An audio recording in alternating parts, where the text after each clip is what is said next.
I am Jana Proffitt Davis. Welcome to Paws and Prize, my YouTube channel.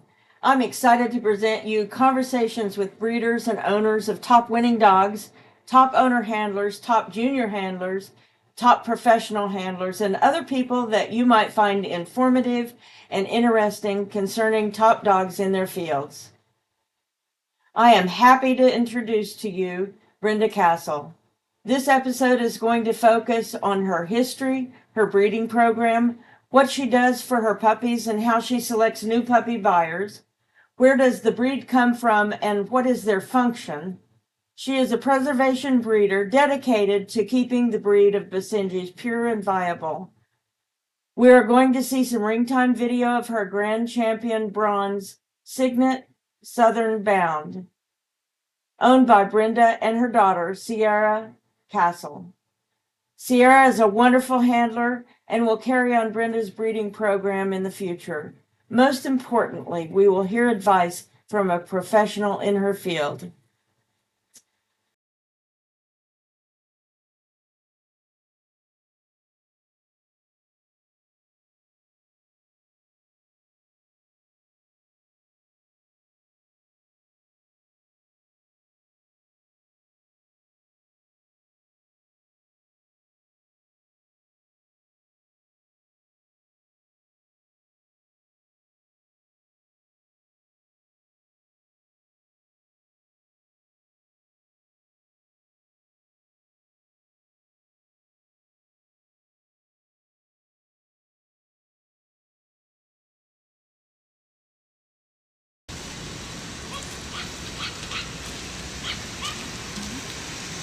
How do you choose puppy buyers?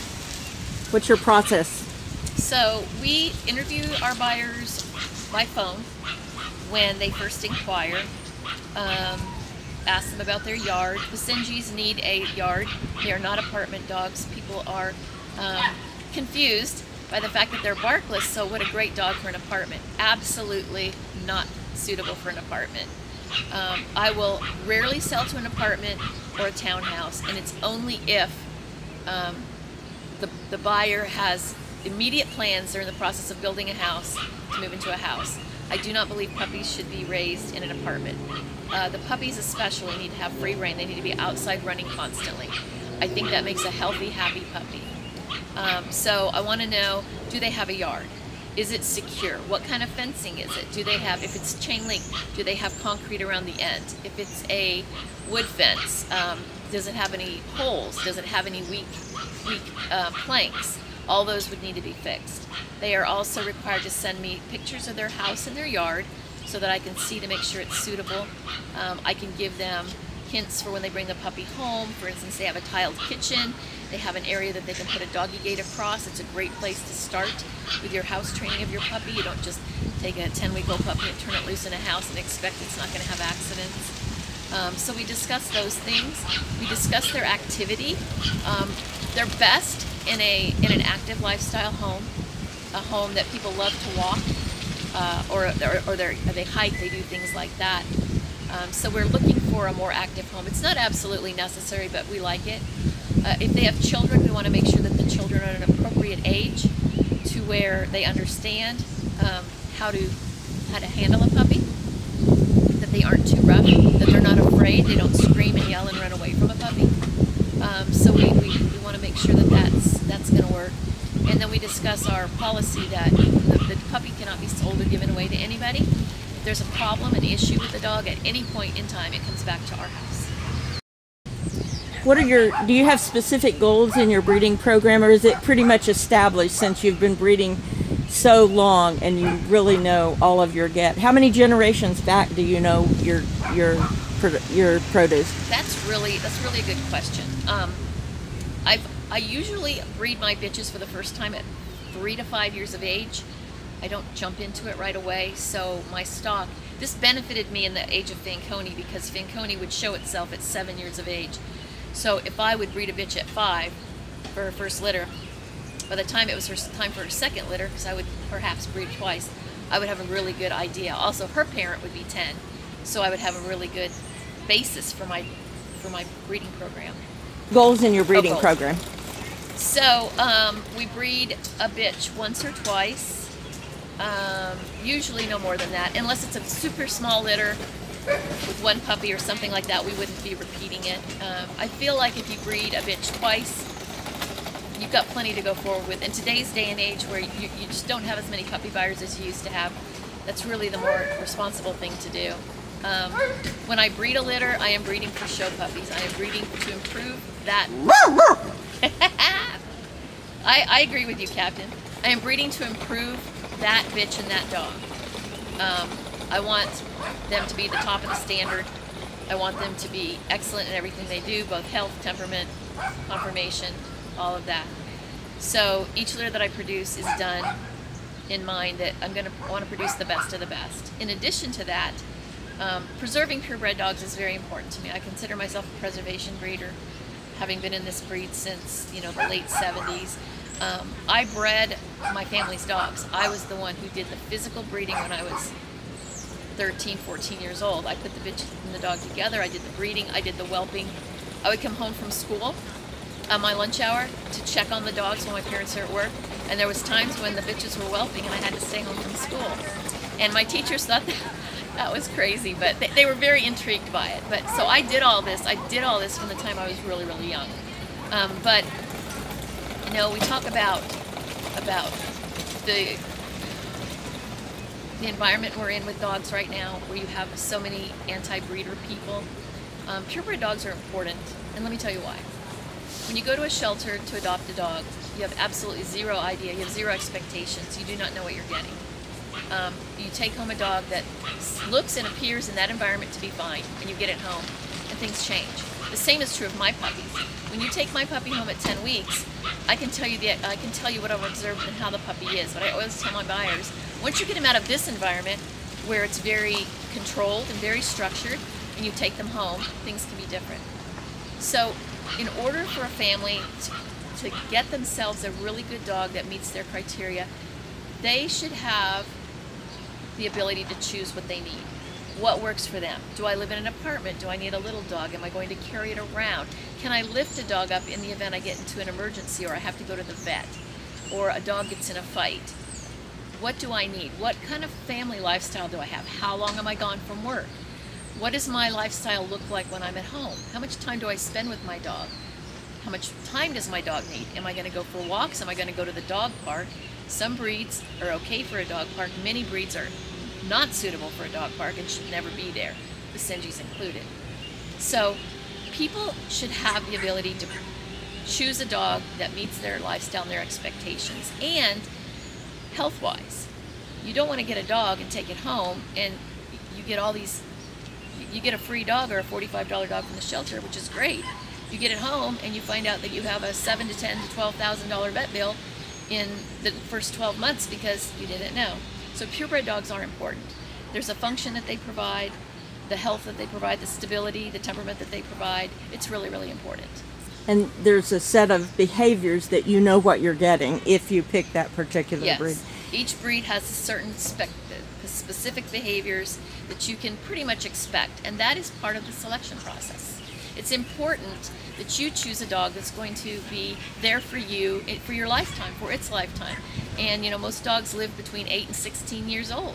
And you want the breed that you select to have the healthiest lifestyle that it can, have the least emergency vet care that it needs to have, and be able to be your companion. Frequently, getting back to the breeding and having puppies, frequently you would have a mother and a grandmother still at your house. Yes. That you're seeing these traits be passed on from grandmother and great-grandmother. Yes, and that's very fulfilling because I know, and for instance, we were talking about the line of bitches that I've had that are not great mothers to start with. It started with the great-grandmother and the grandmother, and it's passed on down. And that's something that I know and I can be aware of. What mannerisms have you seen passed down from a grandmother or a great-grandmother or even further back that all of a sudden pops back up in a puppy and you say, well, that's just like so-and-so? Yes, that's always fun. I've had a couple of dogs that loved water, and if you know anything about Basenjis, water is not their friend. They don't like to go outside in the rain. You have to physically take them out, make them go, or they'll run into the house. Well, I've had a few that really loved water and would get in the water, and then you'll find, maybe it'll skip a generation, but you'll find your puppy people will send you pictures of the puppies in a pool or something. You're like, yep, that's like, great grandma Flair. I remember Flair. Yeah. I remember seeing Flair. In fact, you had a puppy from Flair. Yeah, that's right. That's why it's familiar to me. Yes. So you mentioned your daughter.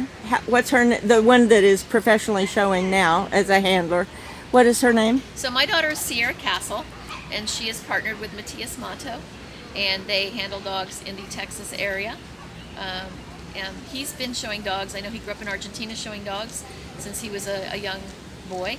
And Ciara she was born in utero showing dogs. So a story I have that's fun to tell is I was showing in Wisconsin at one of the outdoor shows one summer, and I was about 8 months pregnant with Ciara, 7.5, 8 months pregnant, quite large. And I was showing my quarter African bitch that was one of the top bitches in history, or one of the top bitches of the African dogs. And it was a very rough ring. We were at the top of a hill, and it was J.D. Jones, and he asked us to go around one more time, and I took off around, and about halfway through I tripped and I fell on my hands and knees. I didn't let go of the lead, so I had the lead, I'm on my hands and knees, and he yells at me across the ring, "Don't get up!" And here I am, butt high on the ground. Well, I'm getting up. So that's part of the story. So I was pregnant with Ciara at the time, and she's always shown an interest in dogs. My oldest daughter is Shay. She showed dogs and was a top junior handler at the time, but she, due to my circumstances, my lifestyle, she kind of had to go with me to the shows on the weekends, and I was handling professionally at the time. When Ciara came along, it was a different circumstance. She didn't need to go, and I would frequently try to make her stay home for school, and she did not want to. She would fight me tooth and nail. So I'd go down to the school and be like, okay, she wants to go to the show, so I need all of her homework, and they'd give it to her. She was in a private school. They'd give her homework, and we'd do her schoolwork on the road. But she, from a very young age, wanted to show dogs, and she would beg me, can I please show the special? Can I please show the special? Of course, she couldn't. The specials were way too big for her, but she's grown up in the sport. She was a top junior. She's one of the most talented handlers. She can handle anything. She's got the patience. She's got all the skills that she needs to be really good at any breed. She's a very good handler. And she's a good person. And she looks just like her mama. Thank you. What's your breeding program? What goals do you want to retire at 200 champions, and that's? Yeah. So obviously, I think the goals start out the same as anyone else. You just want a champion, and then you want to be well, they didn't have the breeder of merit back then, but you want to have, one could be luck, right? It could be a folly. So you want several champions, and then maybe your aspirations are you want to get on the brood bitch honor roll or the stud dog honor roll. Then maybe you want to win a specialty, or you want a specialty winner, somebody who wins points at the specialty. Then that kind of goes ahead. You want a best in specialty winner. Then you're kind of like, well, I would like to place in the group, or if I could just make the cut, right? If I could just make the cut, and then if I could just get a placement, and then before you know it, that kind of satisfies that, and you're like, if I could just win a group, and then if I could just get a best in show. So I've done all those things. I don't have a whole lot of best in shows. Basenjis, the old time judges back in the day used to favor Basenjis a lot, and they did really well. Lately, I think you've got newer judges. It's just a different environment a little bit, and so I don't have a lot of best in shows, but I have several. I want to say 6 on different dogs. I personally have won several. I've had a couple of handlers that have won some on my dogs. Currently, the dog I'm specialing now, I would like to have a best in show on. I'd like to have several. I feel like he is a really nice dog. We finished him in 3 shows. He won 2 5-point majors in Tulsa a couple years ago. One of the judges was Jean Blake. We were entered at the national specialty the next weekend, and I didn't want to finish him because he was 7 months old. So I pulled him from the 3rd day of the show and did not finish him. I took him to the Pacific Northwest, and I had him entered at 2 specialties prior to the national. At the first specialty, he won winner's dog and finished best of winners, and he finished his championship. And so here I have a champion at 7.5 months of age. The next specialty, which was the 2nd specialty before the national, We moved him up, and he was select dog. Incredible. He's an incredible dog. He's dead sound coming and going. He's got a beautiful profile. His movement is to die for. He's got the side gait, the coming and going. We finished him quickly. Basenjis take a long time to grow up sometimes. I'm not going to special 7-8 month old puppy. We put him away. Basenjis need to be out and about. I start my dogs at 7, 8, 10 months of age, and I usually don't finish them until they're about 18 months. This doesn't mean I'm showing them every weekend. This means I'm selecting certain shows for them. But putting a dog away that young, you've got a lot to overcome. So we've spent the last year here and there, entering him here and there, getting him ready for shows. And I'm very happy to say that he is ready to go. He is charged up. He's having fun. He's looking around the ring. He's playing with his toys. He's ready to go. So I look forward to great things from this dog. I feel like he's a special that's worthy of winning. He's already got several Best in Specialty shows. I feel like he's worthy of several Best in shows and to be one of our top dogs. So we'll see how that goes. As far as my future goals, well, like I said, I kind of want to hit 200 for my champions. And I'm getting older. I did start the process to apply for judging during the COVID. So that I had to stop. Will have to start over. Because my daughter is a professional handler, because I often will have to help her at shows, I've kind of put that on the back burner. But we get older, our knees go bad, it's harder to keep up, and sometimes it's just time to move on. Maybe you become a little disgruntled with the show situation, which I have several times, and kind of pulled back. So do I want to get my judge's license? I absolutely do. I think at some point want to do that. I want to show judge juniors. I do have a passion for young people. But those are basically my goals. I've pretty much done everything that a person could do in the sport of dogs. One thing I'm extremely proud of is I am not an AKC judge. However, I have been selected to judge the 2026 National Specialty, which I am thrilled about, and I cannot wait for that assignment. That truly is an honor to know that my fellow peers and breeders have put their trust in me to judge that. And anybody who knows me knows I am very competitive and I like to be in the ring. So in the past, when I've been asked about judging sweepstakes, I haven't wanted to, because then you couldn't judge. You couldn't show in the breed. So, I mean, I think I've done pretty much everything that there is to do in the sport.